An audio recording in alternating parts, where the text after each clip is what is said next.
Before his death, former President Lyndon B. Johnson gave a 3-hour filmed interview to a well-known television commentator. On May 2, 1970, when this interview was shown on a national television network, it included a message that certain material had been deleted at President Johnson's insistence. It has been revealed that in the censored section, Johnson had expressed misgivings about the finding that Lee Harvey Oswald had acted alone, and that in fact, he suspected that a conspiracy had been involved in the assassination of John F. Kennedy.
Never before in American history has one family held such an enormous concentration of political power. The plan is perfectly plain. To retain and perpetuate this power for decades. 2 terms for JFK, 2 for Bobby, and 2 for Ted. And in each administration, the brothers who are not president would take over the most powerful cabinet posts. They have several $100 million and some of the best brains on earth to carry it through. They have put together a powerful coalition of big city machines, labor, Negroes, Jews, liberals, and the press that will make him unbeatable in 1964. Wait a minute, Professor. He's appointed Republicans to the Treasury, to the Navy. Another is head of the CIA. And Brother Bobby worked on Joe McCarthy's committee. The old man is further to the right than I am. Ancient history, Harold. The man's come out for cuts on the oil depletion allowance. He's stopping mergers under the Antitrust Act. He promises to close down 52 domestic and 25 overseas military bases. Foster, since when you believe the promises of politicians, especially in an election year? Times have changed, Mr. Ferguson, and tactics along with them. In the next few months, you're going to see JFK do the following. One, he's going to lead the Black Revolution instead of fighting it. Now, we all know what that means, don't we? Damn right, a white backlash. Federal troops backing up the blacks, blood in the streets. Two, he's going to try to put across a test ban treaty with the Russians. And three, he's going to try to pull out of Vietnam and turn Asia over to the communists. Ridiculous. The American public would never stand for that. Come on, Harold. The American public will stand for what it has to stand for, what it's told to stand for, or what it's educated to stand for. Done effectively, the public would soon be disenchanted with the war. Which would make action imperative. What kind of action? Executive. I'll take it from here, Bob. Let's all go in the other room. Why the other room? Just a short walk. Do you good. There's nothing wrong with my heart, James. Got you there, Jim. Tell me, sir, to what do you ascribe your great good health? Hard liquor and soft women. Sell that gentleman,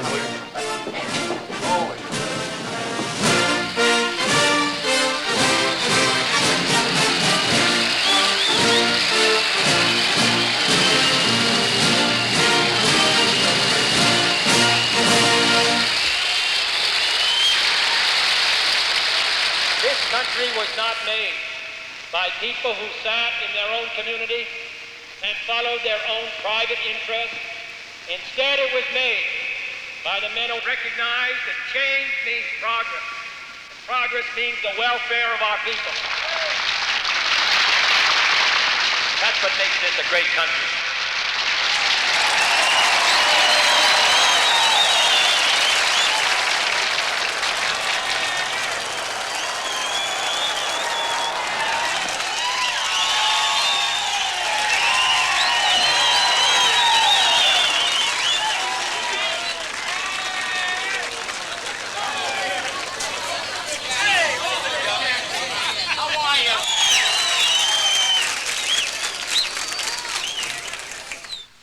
In Europe, heads of state always die at the hands of conspirators. Our presidents are killed by madmen. The pattern is remarkably consistent. Abraham Lincoln, April 14th, 1865. Target, sitting and stationary. Range 6 inches, successful. James Garfield, July 2nd, 1881. Target walking at 2.5 miles per hour. Range 3 feet, successful. William McKinley, September 6th, 1901. Target standing and stationary. Range 1 foot. Successful. Theodore Roosevelt, October 14th, 1912. Target standing and stationary. Range 6 feet. Wounded. Survived. Franklin D. Roosevelt, February 15th, 1933. Target sitting and stationary. Range 23 feet. 5 shots, 5 misses. In no case was the killer an expert marksman. In every case, the Secret Service was unprepared. And in every case, the assassin was a political fanatic willing to die to get the president. Now, no professional technician can be expected to lay his life on the line for such a cause. So we've determined that our action can best be carried out during a motorcade. How so? Because they're scheduled well in advance. And they give you a chance to fire from cover and get away in the confusion. How do you select your operatives? I can tell you, Harold, now in the old days, you used to have to train your own men from the ground up, keep them on your payroll the rest of their lives. No more. Wow. You know how many men were fired by the CIA after the Bay of Pigs fiasco? There's a small army of anti-Castro Cubans. They're all available. They can do anything from picking a lock and bugging an embassy to taking care of an ambassador. So, how many of them do you need? A team of 3 men. I've had 2 teams in the field for over a month. Why, 2? One team will be selected for action, the other for backup and getaway. These are all men I've used before, Harold. Trained, reliable, professional. Now, 1 man firing from long range at a moving target is out of the question. Even with 2 men, we found the percentages of failure are too high. The only possible scenario is 3 rifles with triangulated fire. 2 firing at a retreating target, the 3rd firing as the target advances.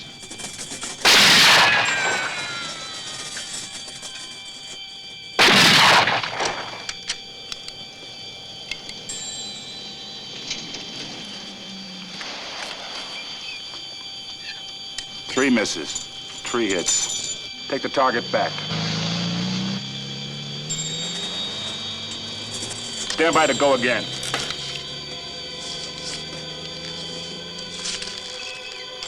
Start the target.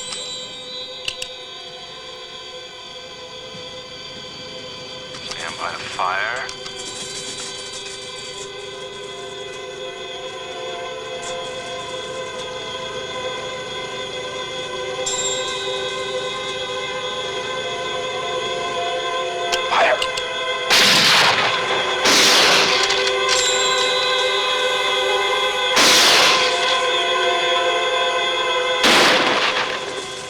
There's a climate of violence in the country now, in which anything can happen.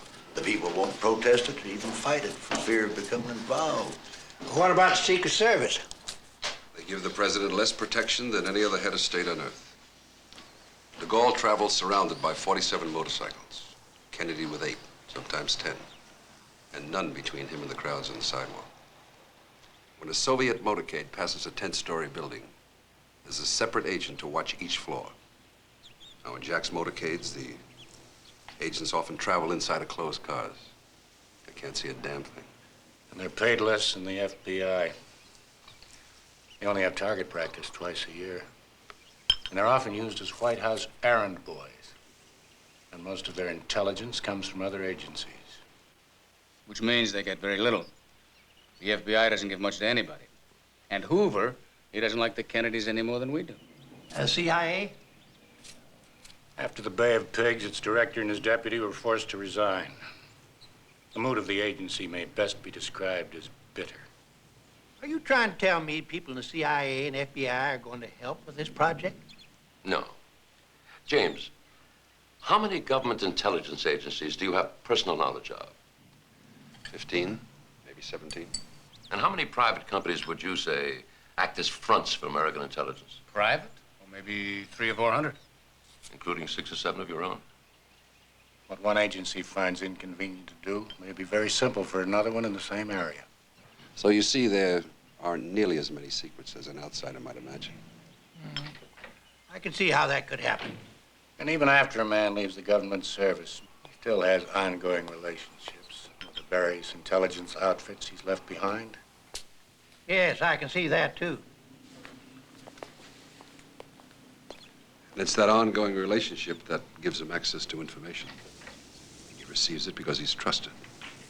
And that's the way we receive ours. Yes? Oh, Charlie. Is that so? Let's see.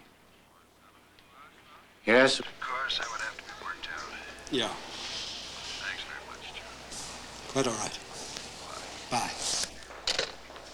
A conspiracy will make us look like a banana republic. We don't have them. That's what we pay our intelligence agencies to prevent. They'll deny a conspiracy down to the last man, lay the whole thing off on some crazy damn fool who did it all on his own. Who's the crazy damn fool? He'll be provided. Charlie McCadden just called from El Paso. Governor Connolly has just left the president. And they made a private agreement that he will make a political pilgrimage to Texas to woo votes, probably in the fall. Oh, there ought to be a better way of settling things like this.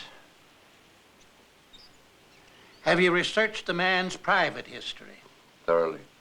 Letters in the State Department. Harold, if you'll forgive me, we're way ahead of you. If we could find some way to discredit him, believe me, we'd have done it by now. Gentlemen, the hour's getting late. Well, I'm sorry, gentlemen, I'm still unconvinced. Oh, I agree with you that the welfare of this country is worth any man's life, even the president's. But my advice, for what it's worth to you, is wait. I'll see you to your car. Harold? Harold? Oh, before I took over Transjordanian Oil, my own intelligence men had to eliminate a little local opposition. I understand these things. I just don't like them. They're tolerable only if they're necessary and permissible only if they work. Good day.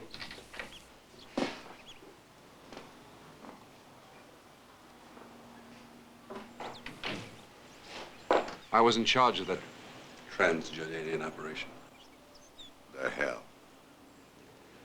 Arranged it with German intelligence. My technician on that job is out there right now, training Team B. Okay, Lee. Take her out.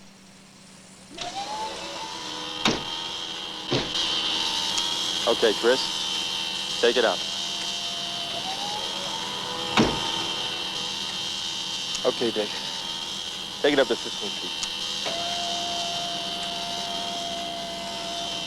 Hold it. That's good.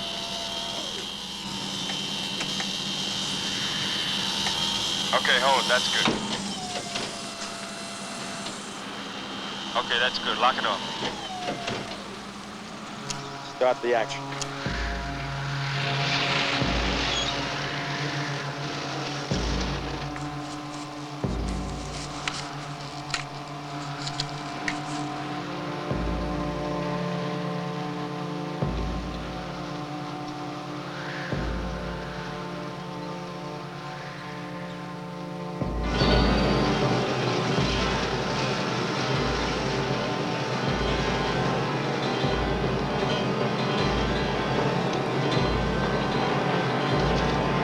Fire.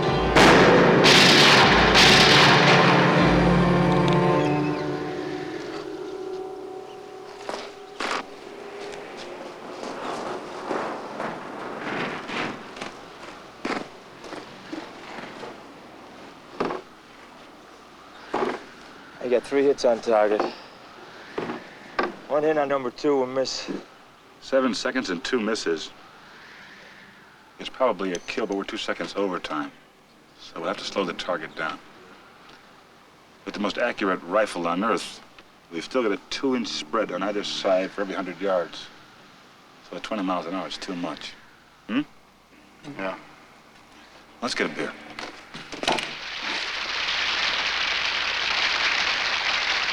Commencement exercises at American University gain world significance when President Kennedy reveals 2 major decisions on Western relations with Russia. Addressing the graduates, Mr. Kennedy makes a stirring plea for world peace and says, First, Chairman Khrushchev, Prime Minister McMillan, and I have agreed that high-level discussions will shortly begin in Moscow, looking towards early agreement on a comprehensive test ban treaty. I now declare that the United States does not propose to conduct nuclear tests in the atmosphere so long as other states do not do so. This generation of Americans has already had enough, more than enough, of war and hate and oppression.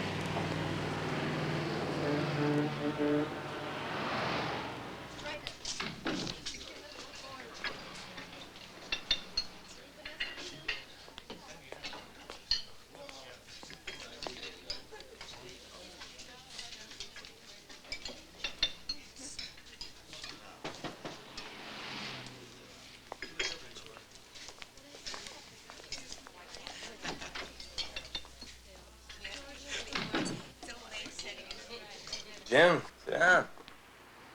Are you hungry? Thanks, I've eaten. How's the team?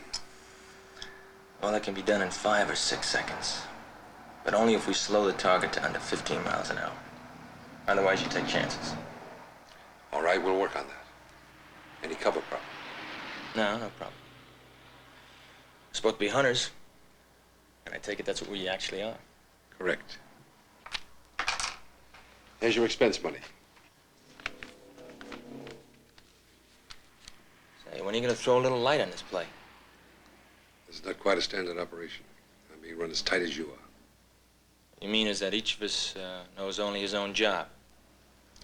Put it in any words you like. Well, the company must be running a couple other teams. Are we number one? 2 teams only. And there's a good chance that you'll see action. Maybe before Thanksgiving. How soon will we find out what the options are? The probabilities for success are almost 100%. And like the Bay of Pigs. Now, look, you're a high-risk man. You're on contract. Your men are all experienced in black operations. You take your chances and you get paid for it, and damn well. Okay, Jim. I'll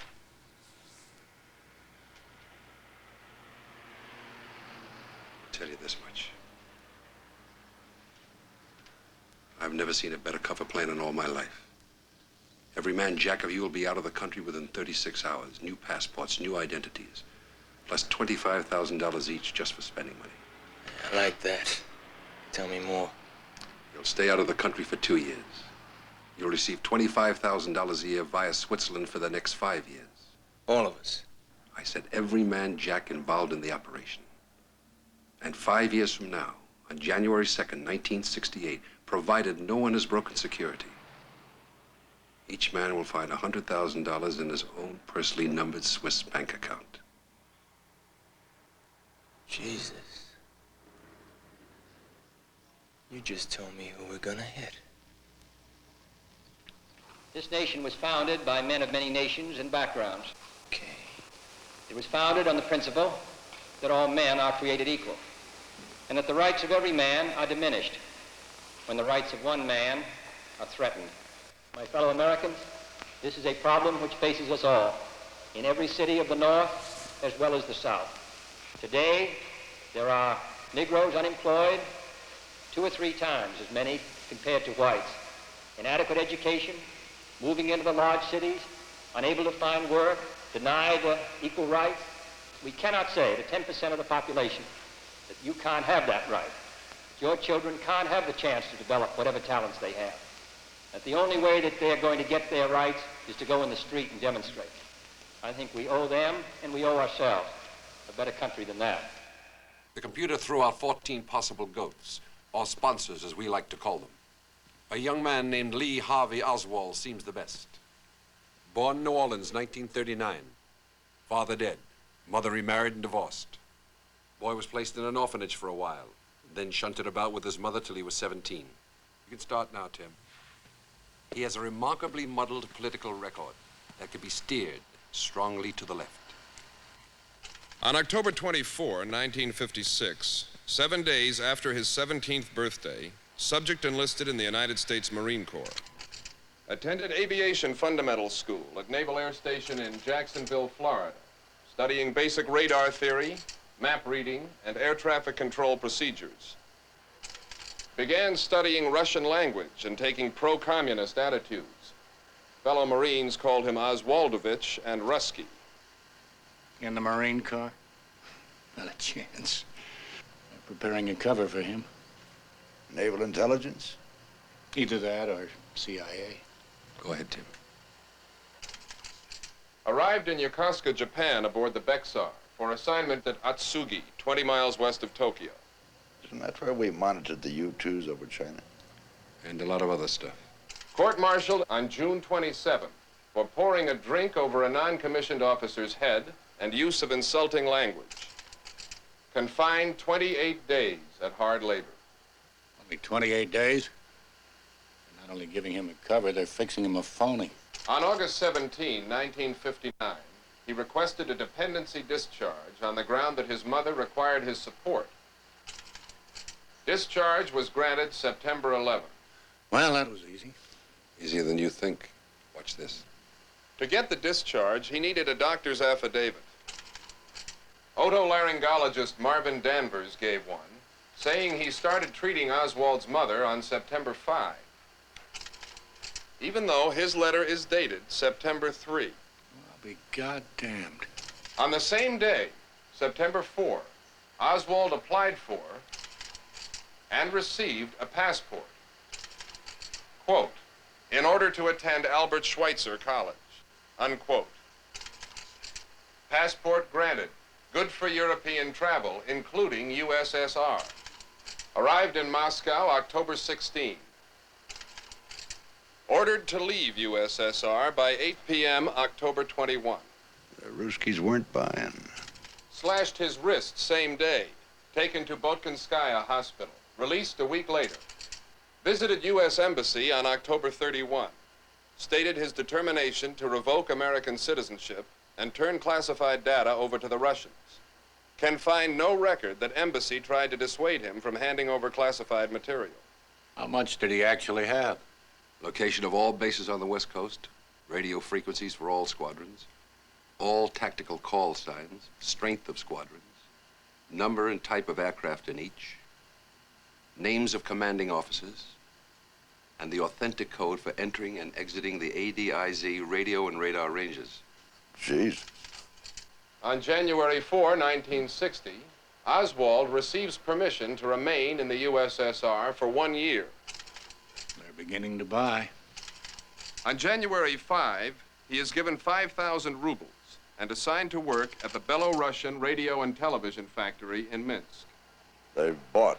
In 1961, he writes a series of letters to the embassy concerning possible return to the United States. When was Power shot down in that U-2? May 1, 1960. He was there all right. But I'm not sure there was any connection. They've been spotting our U-2s for a long time. Thanks, Tim. I'll take it from here. Right, Mr. Farrington. On March 17th, he met a young lady, a graduate pharmacist. 6 weeks later, they were married. As a result of Oswald's letters, the State Department informed Embassy that for security reasons, Oswald should be given a passport. There was a long wrangle with the Russians about exit visas for his wife, but everything on our side was as smooth as silk. The embassy issued a passport. They lent him $435 in traveling expenses, and he passed through immigration June 13th, 1962, en route to Fort Worth. Did anyone meet them at immigration?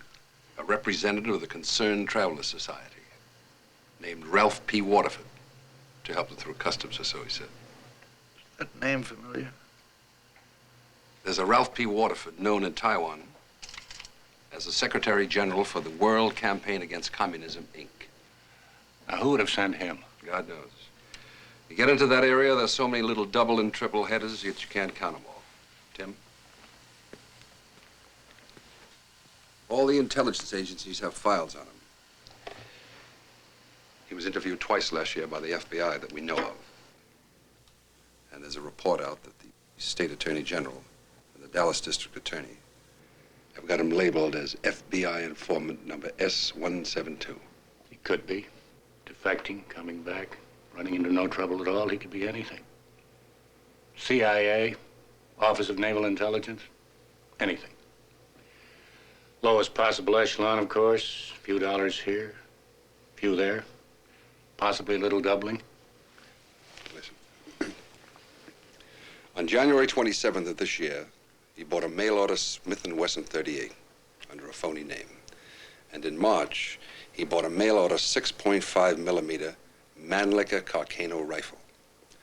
In May, he was distributing Fair Play for Cuba literature in Dallas. Can we rely on a character like this? We're not relying on him. We're using him. I've got someone placed very close to him.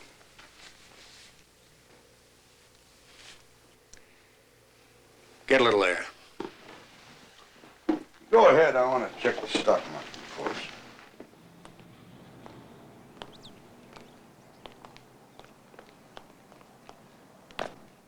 real problem is this, James. 2 decades, there will be 7 billion human beings on this planet. Most of them brown, yellow, or black. All of them hungry. All of them determined to love. They'll swarm out of their breeding grounds into Europe and North America. Hence Vietnam.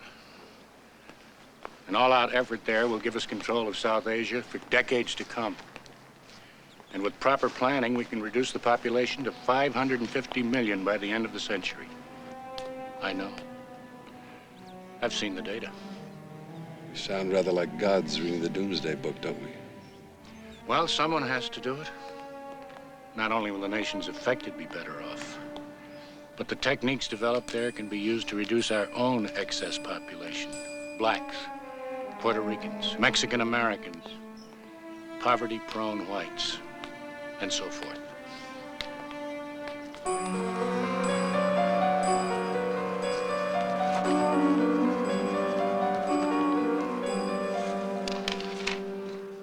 Raise your right hand, please. Do you swear or affirm that the statements in the application are true to the best of your knowledge and belief? I do. Do you swear and affirm your allegiance to the United States of America? I do. For 24 hours service, it's $2. George Bernard Shaw, speaking as an Irishman, summed up an approach to life. Other people, he said, see things and say, why? But I dream things that never were, and I say, why not? The problems of the world cannot possibly be solved by skeptics or cynics whose horizons are limited by the obvious realities. We need... Yes? 24 hours? Not only that, he stated on his application that his previous passport had been lifted and that he intended to travel to Russia. He can't be just crazy on his own. He defects, they lift his passport, and on 24 hours' notice, he gets another one to travel back to Russia? Somebody must be behind him. Oh, yes, indeed. Worth his weight in gold.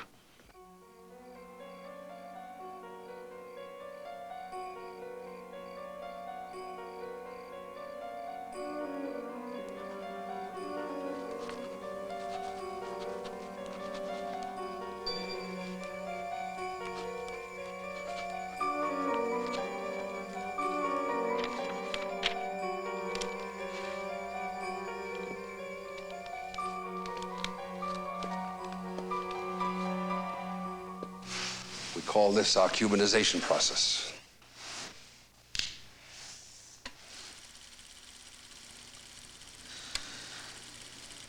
Here our sponsor distributes Fair Play for Cuba leaflets on Canal Street, New Orleans.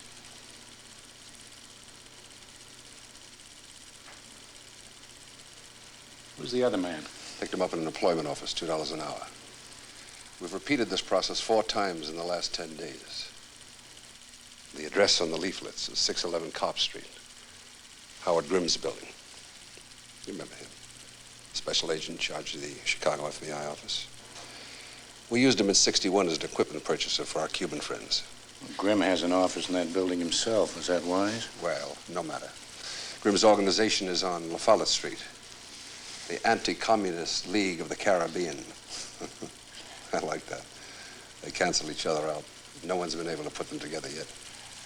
I don't like it, but it's done. When are you getting him into Dallas? Not for another month, at least.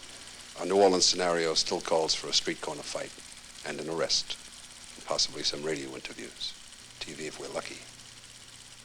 He doesn't know he's being handled, does he? No. That's being taken care of by someone who's known him for years.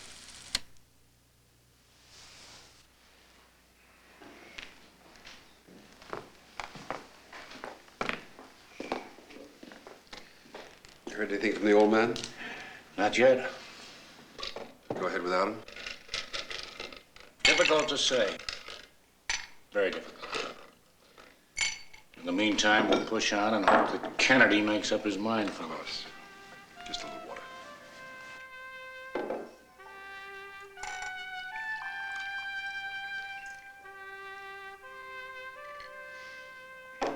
I still have a dream. It is a dream deeply rooted in the American dream. I have a dream that one day this nation will rise up and live out the true meaning of its creed. We hold these truths to be self-evident, that all men are created equal.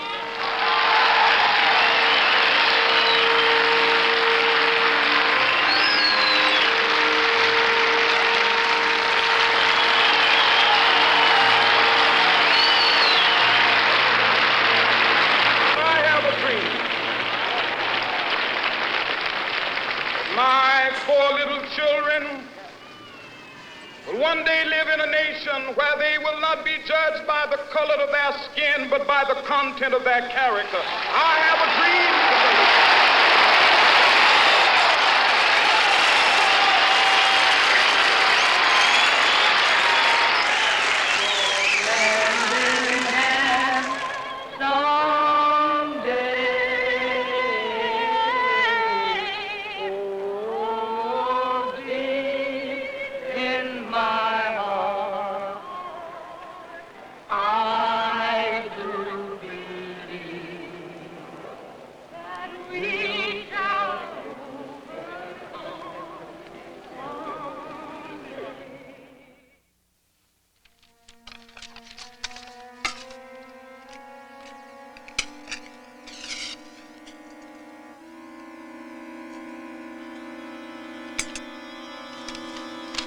What is from God? What the hell would they be sending us to Montana for? Help fight American imperialism. Join the Fair Play for Cuba Committee. I know you, nasty bastard! You're fight for Castro! You came to our office of Cuban students in exile, took some material, and here you are, hanging out the crap!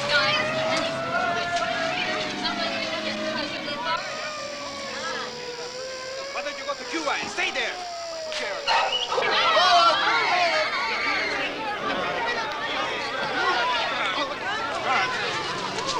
He's taking them away now.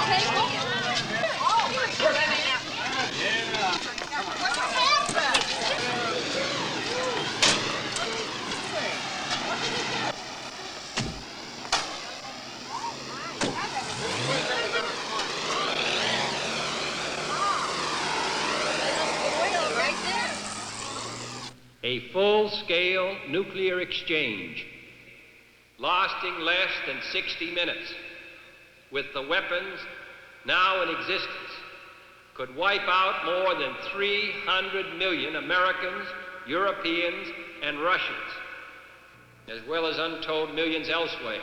That's why I support the test ban treaty. Not because we're going to be easier in our lives, but because we have a chance to avoid being burned. The reason that I'm worried about this treaty is because I believe that this treaty is a step away from safety, possibly a step toward war.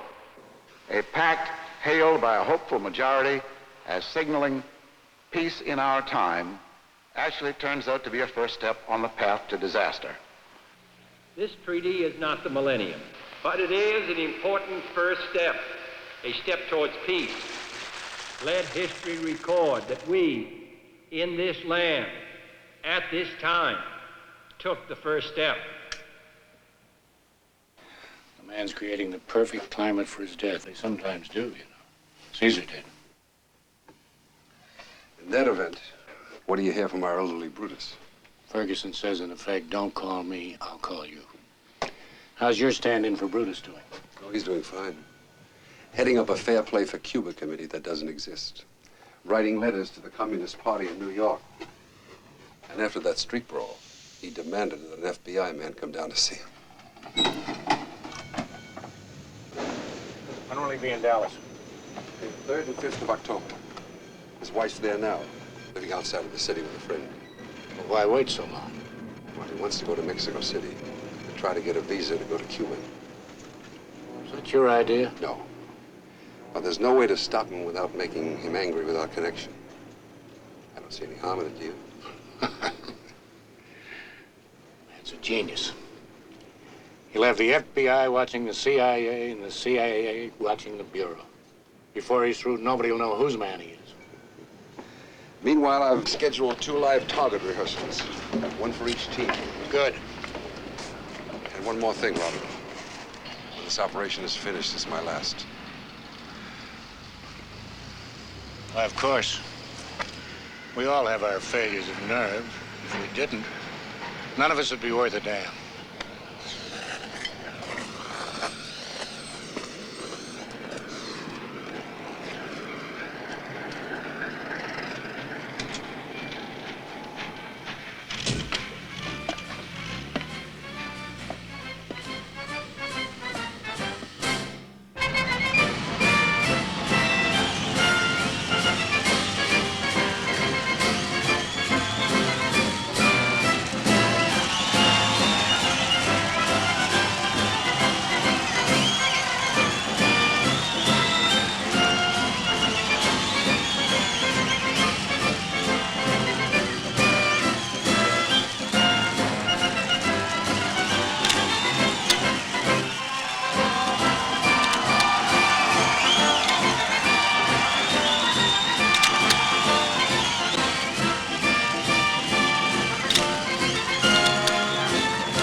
George, in one of the negatives, you shaded him a bit. Yeah, I know.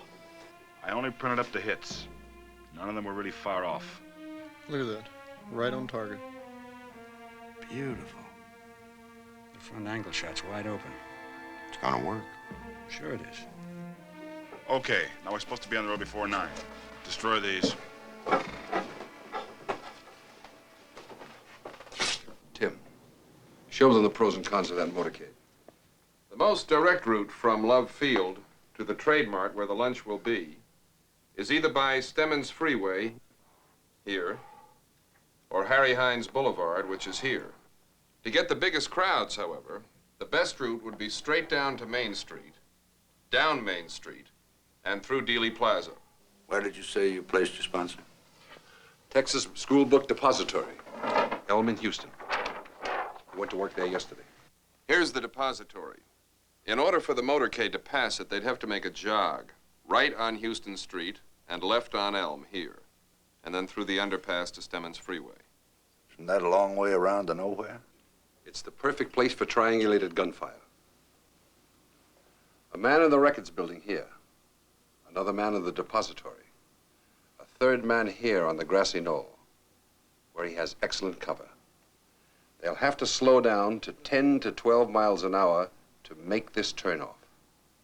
And when they've reached this point, they've walked right into the trap. And there's no way they can get out of it. That's where you want the parade to go. That's where it'll go. I can think of a dozen arguments right now and a dozen people who listen to them. But let me handle it. Where will you start? In Washington? President's there to please people, isn't he? Businessmen, bankers, merchants, so forth. They do the deciding on where he goes. And when it comes to those fellas, I know where the bear sits in the buckwheat. Dealey Plaza. I'll guarantee it. That leaves us with just one problem. Ferguson's got to be convinced in the next week or two.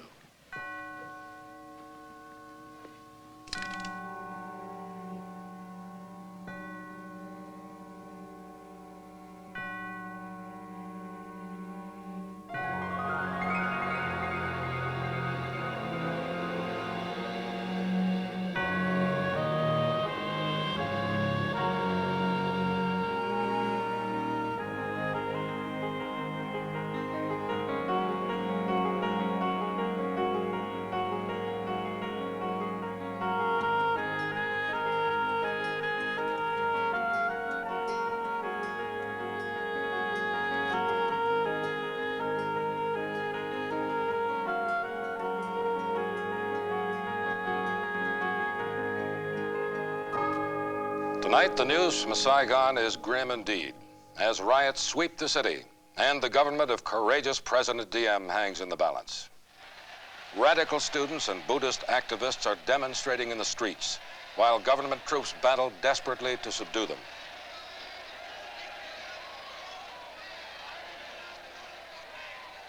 In protest, another Buddhist monk has burned himself to death.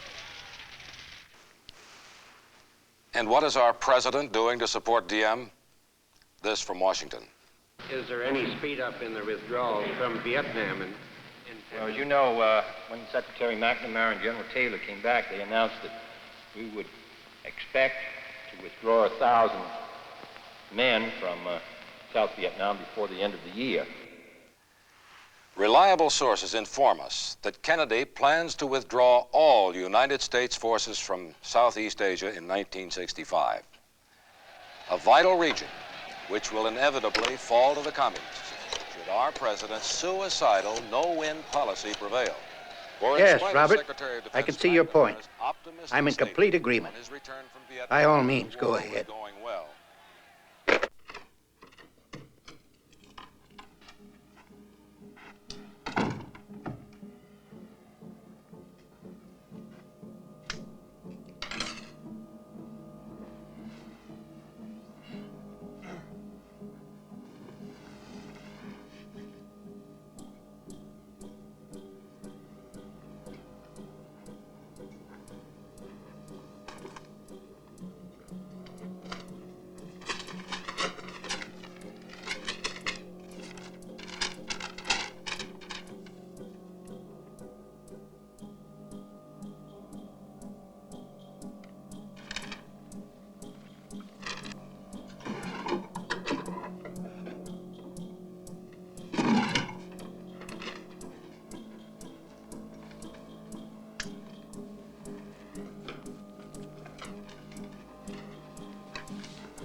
Page 499, verse 10.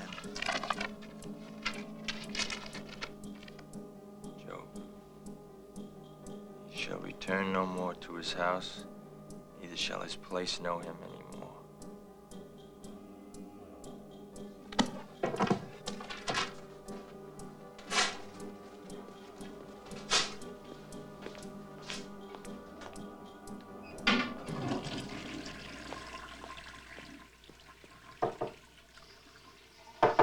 Chris, open up for a minute.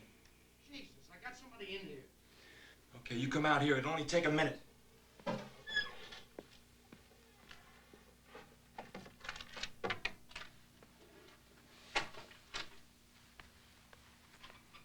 I'll be back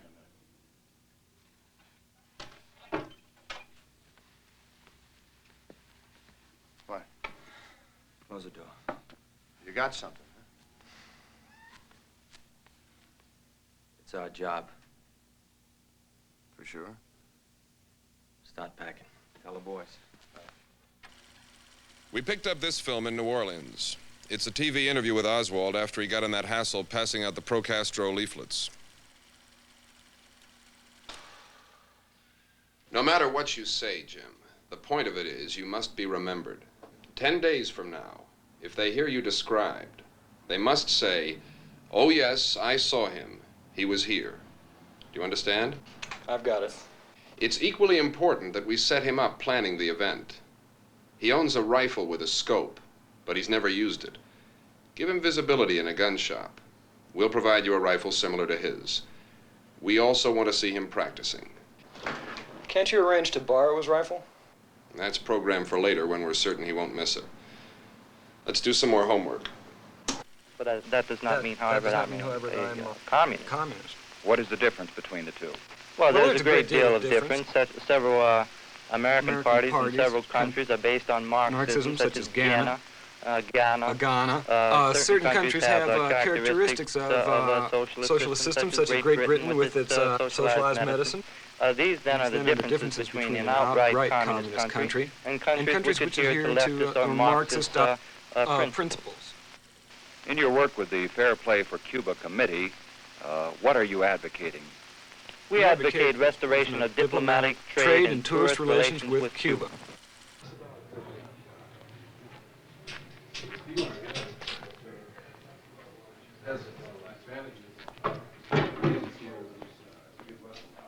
Hi. Now, what can I do for you? Well, could you drill this to mount a telescopic sight?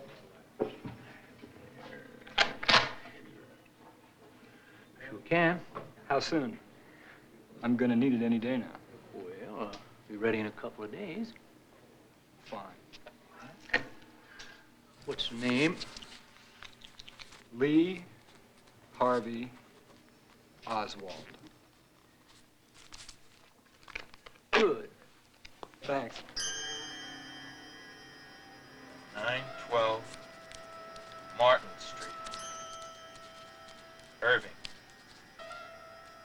Garage. Got it. I'll let you know.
Chris.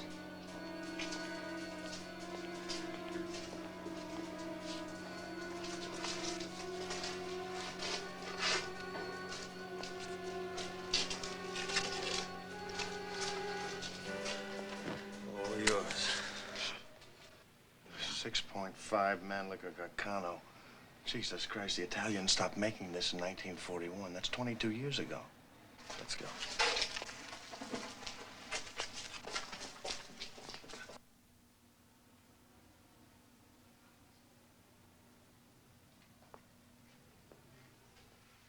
She's a real fine piece of weaponry, isn't she? The Italians in World War II called it the rifle that never hurt anybody, on purpose. The bolt sticks, it's got a two-stage trigger, and the scope is off .02 to the left, and it has a 9.5-inch drop. Can you adjust to it? Oh, sure. I'm gonna need a hell of a lot more practice before countdown.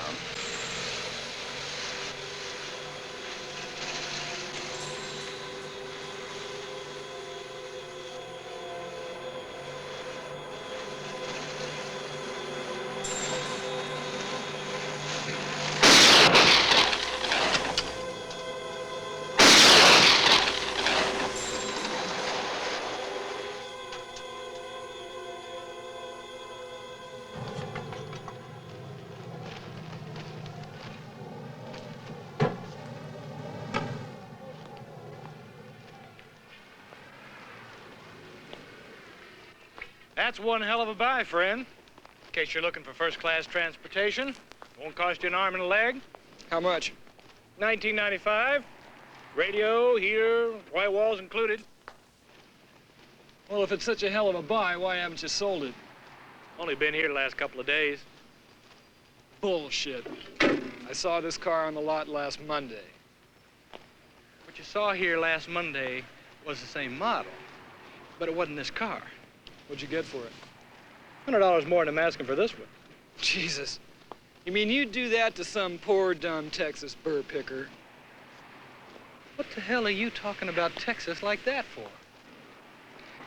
Because if I was a doctor and I wanted to give the world an enema, I'd stick the nozzle right here in Dallas, Texas. Before I kick you in the ass, can you tell me a better place than Texas? Yeah, Russia. In Russia, they make a car called the Volga that'd make Little this... communist bastard. Get out of here. Get off my lot. Who the hell do you think you are anyway? The name's Oswald. Lee Oswald. And if you ever learn how to spell, you can have a lot of fun trying to write it down. It'll come in handy at the right time to leak to the press. The face doesn't look enough like him to pass muster with me. Get a picture of the sponsor himself and tip it in. Can do. Apple pie. Tim. Give him a pistol with a holster in it. And a telescopic sight for the rifle, too. Everything in order? So far.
Hey, buddy, you firing at the wrong target. That's my target. Hey, mister, you're firing at my target.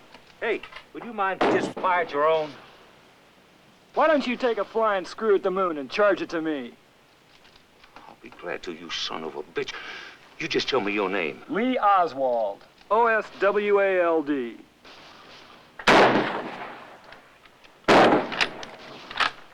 Hey, Ralph!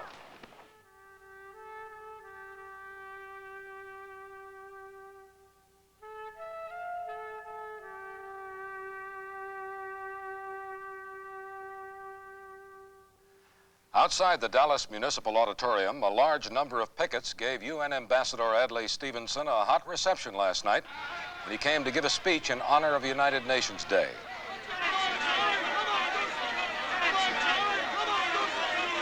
And the audience inside wasn't a bit more friendly.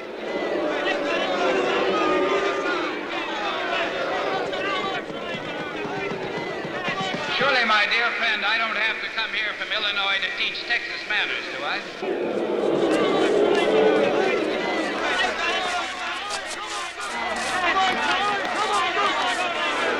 Well, I do hope all the pickets will come in and sit down.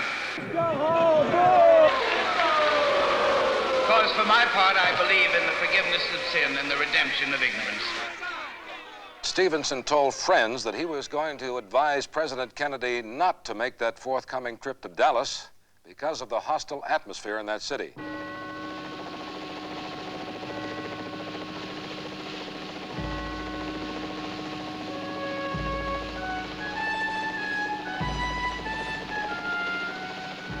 You see your position?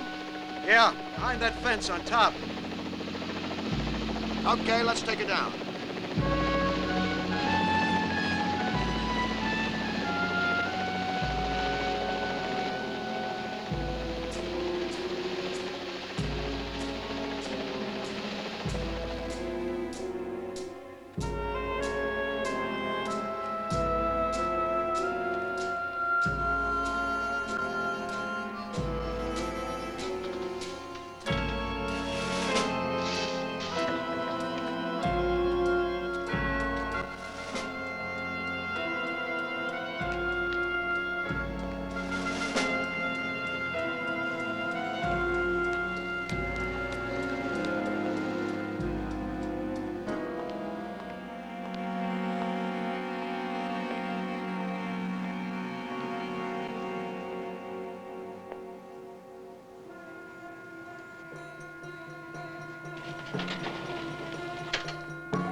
On November 22nd, the only important officials remaining in Washington, D.C. will be McNamara and Robert Kennedy.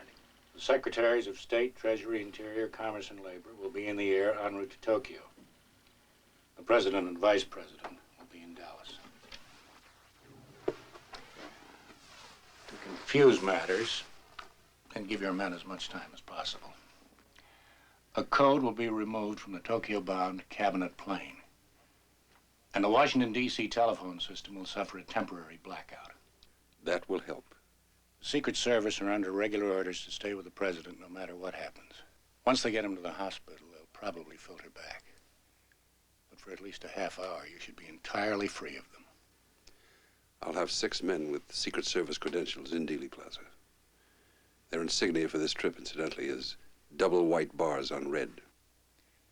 I forgot to mention that the chief of the White House detail has decided to stay in Washington. Good.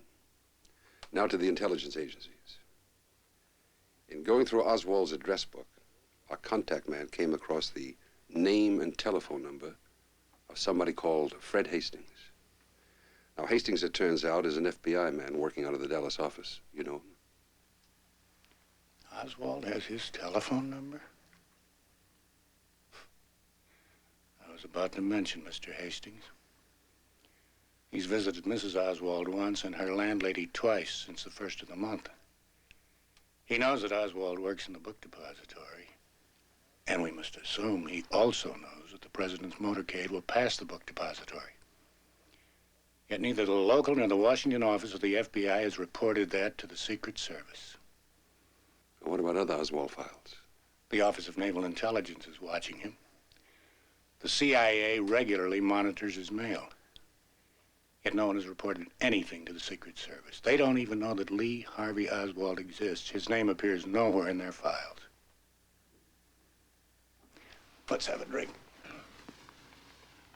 Dallas has one of the highest murder rates in the country. In the last 2 years, the Secret Service has established 149 threats against Kennedy's life from Texas alone. Yet they send him into hostile territory with no more protection than you and I would arrange for a favorite dog. What would you say if I told you that as of November 8th, the Secret Service files find not one individual in the entire Fort Worth, Dallas territory who represents a potential threat to the president's security? I'd believe it. Also, there will be no search of the buildings in Dealey Plaza. And there'll be no Secret Service men stationed in Dealey Plaza. Not one. Good. The lead car will carry the chief of police, county sheriff, and the 2 top-ranking Secret Service agents. It'll be a closed car. Then we'll be able to see a thing. Soon be over. And there'll be nothing we can call our own but death.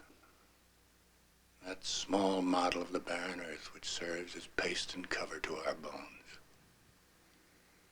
For God's sake, let us sit upon the ground and tell sad stories of the death of kings.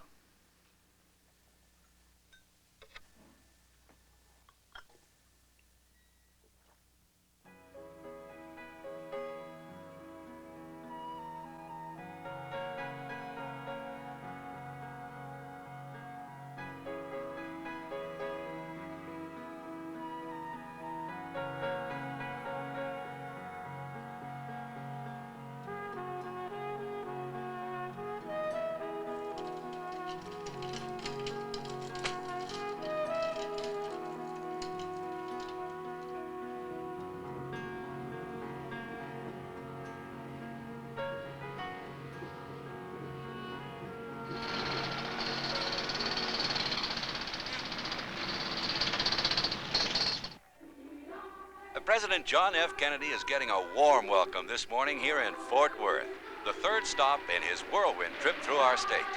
After this breakfast meeting with the Fort Worth Chamber of Commerce, the President and First Lady will fly to Dallas.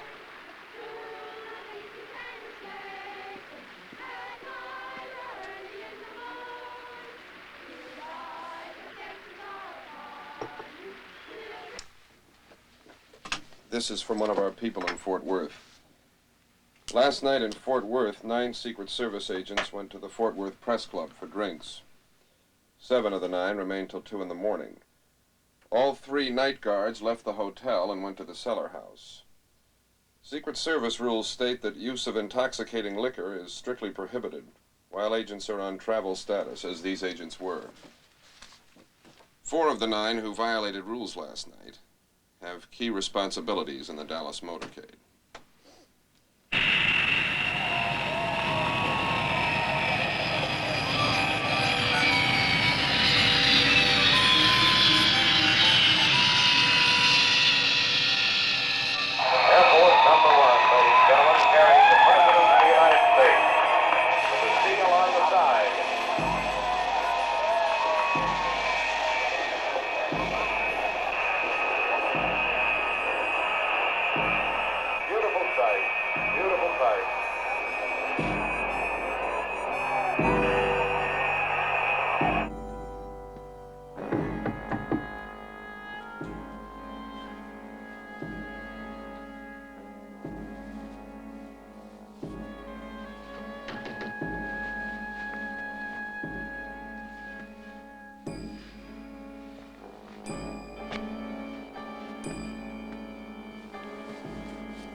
right, what are you doing here? All right, officer, it's all right. What happened? Secret Service.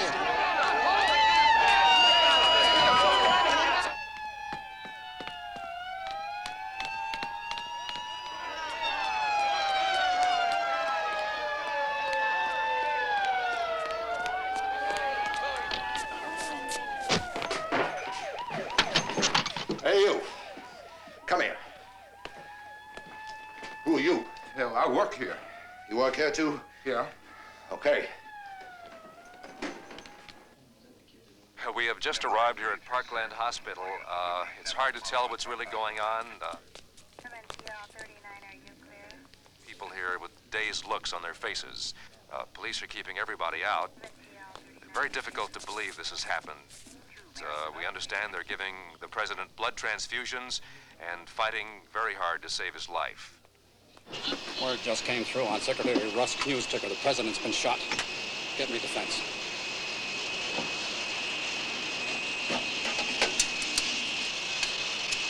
Something's happened to my code book.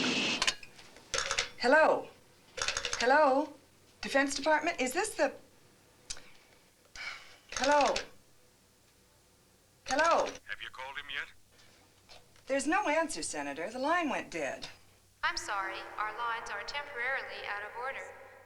I'm sorry, sir. Our lines are temporarily out of order. I'm sorry, sir.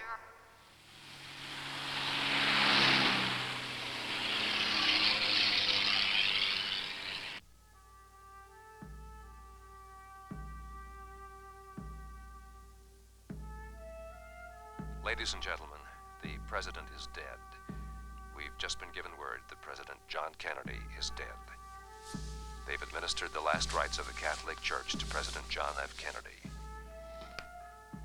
Nothing about Oswald.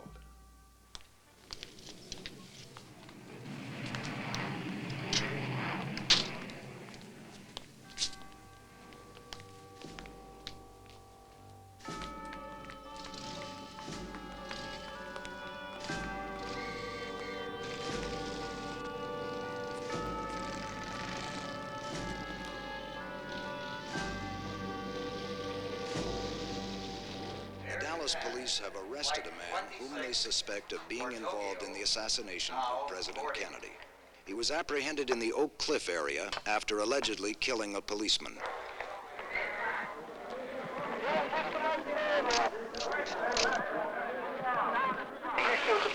I didn't shoot anybody, no, sir. I'm just a patsy. This wasn't in the scenario, was it, Mr. Farrington? No scenario was perfect, Tim. Probably realized the position he'd been placed in. Slipped out of the depository, stopped by his room for the gun, and then ran into the policeman and panicked. Find out what's happened to him.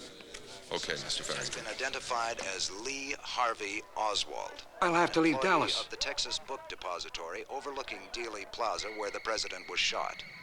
So far, the police are releasing no further information about Oswald.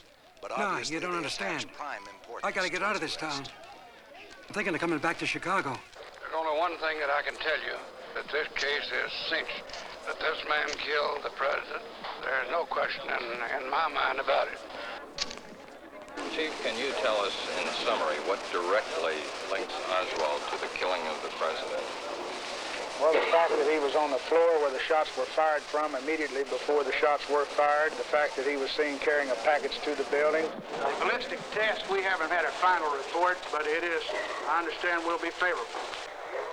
But if we can put his prints on the rifle, I certainly would connect him with the rifle.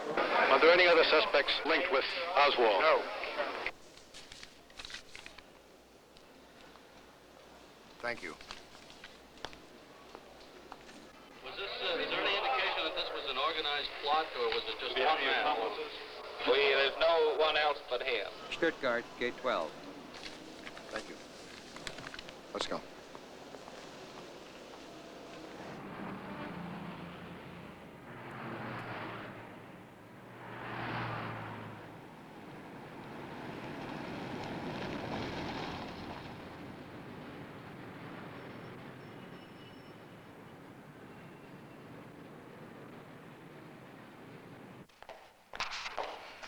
Jack, Where's everybody?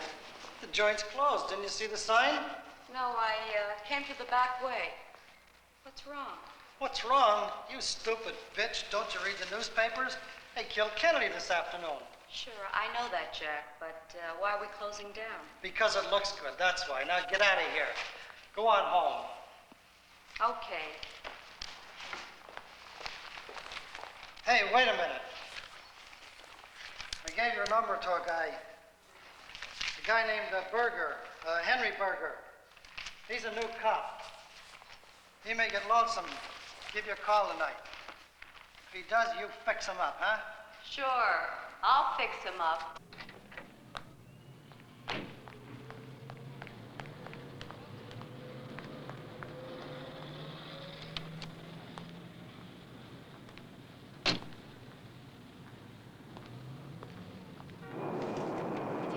May I bring you a drink, sir? Drink, sir? Yeah, vodka rocks.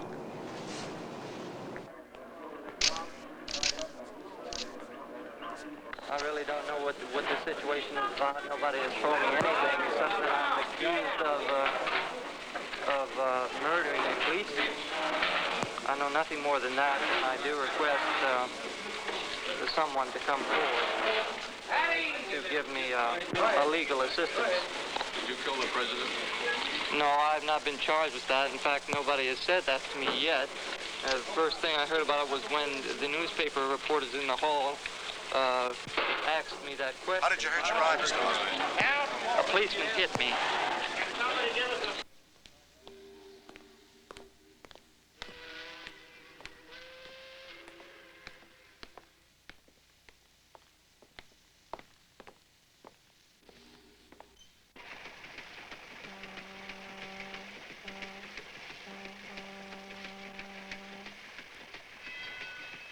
You okay? Considering I hit the wrong guy, yes.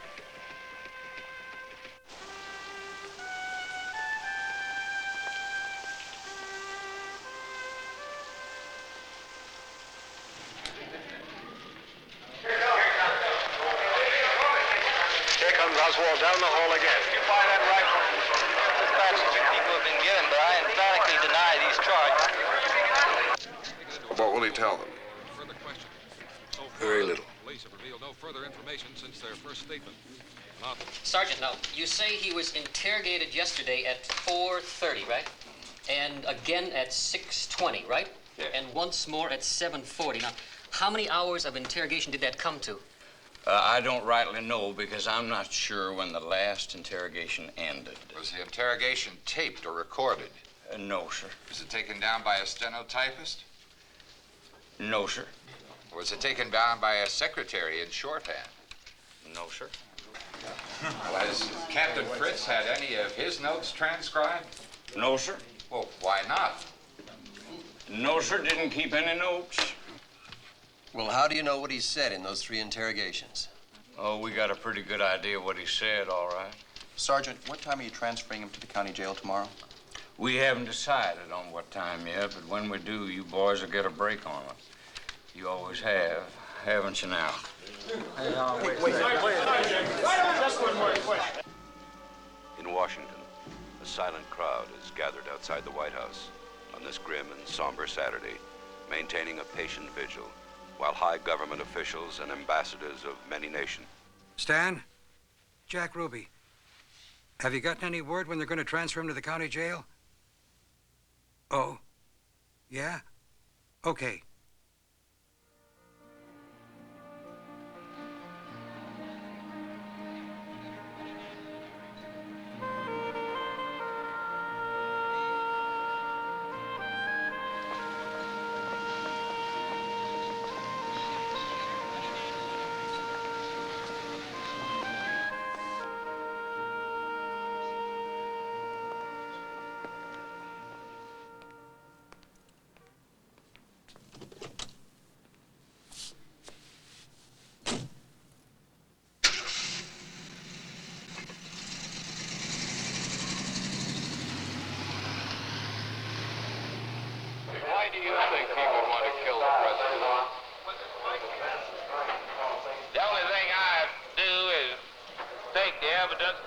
to jury, and I don't pass on why he did it or anything else. We're just interested in proving that he did it, which I think we have.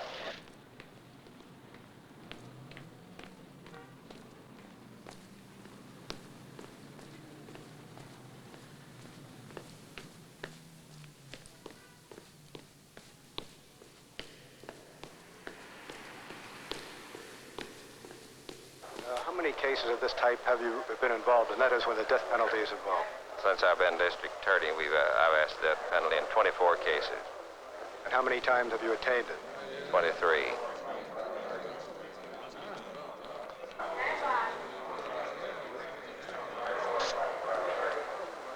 There is Lee Oswald.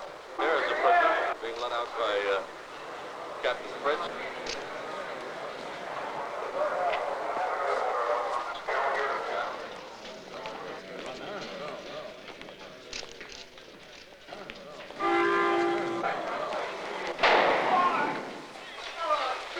Shot. He's been shot. Lee Oswald has been shot.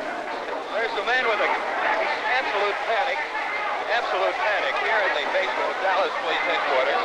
Detectives have their guns drawn. Oswald has been shot.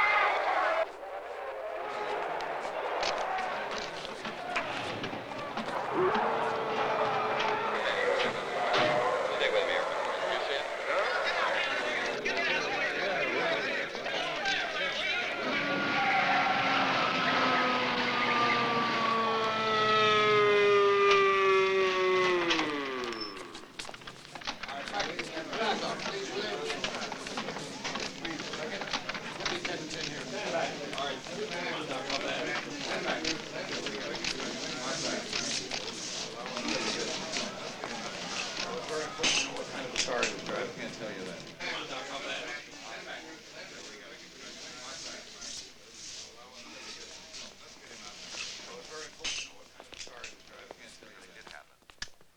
Would you be willing to say, with all this evidence, that it is now beyond a reasonable doubt at all that Oswald was the killer of President Kennedy?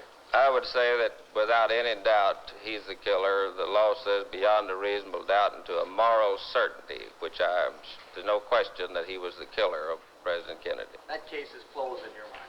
As far as Oswald's concerned, yes. It's so unlikely, I don't see how anyone can believe it. Everyone will believe it. They want to believe it. They have to. People, the government, everyone. Even his brother? He's the Attorney General, for God's sake. True. But he's not thinking as Attorney General tonight. He's grieving for a murdered brother. By the time his grief subsides, all the power will have passed. It'll be too late. Yes? That's right. Hold the body there. We'll make arrangements in the morning. That's right, thank you. Good night. That was Tim. James Farrington. Heart attack.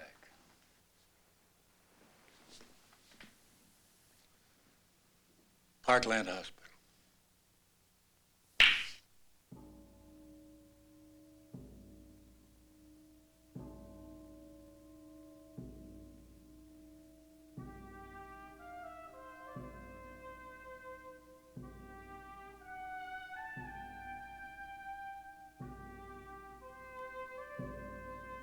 In the 3 years after the murders of President Kennedy and Lee Harvey Oswald, 18 material witnesses died, 6 by gunfire, 3 in motor accidents, 2 by suicide, 1 from a cut throat, 1 from a karate chop to the neck, 3 from heart attacks, and 2 from natural causes. An actuary engaged by the London Sunday Times concluded that on November 22, 1963, the odds against these witnesses being dead by February 1967 were 100,000 trillion to 1.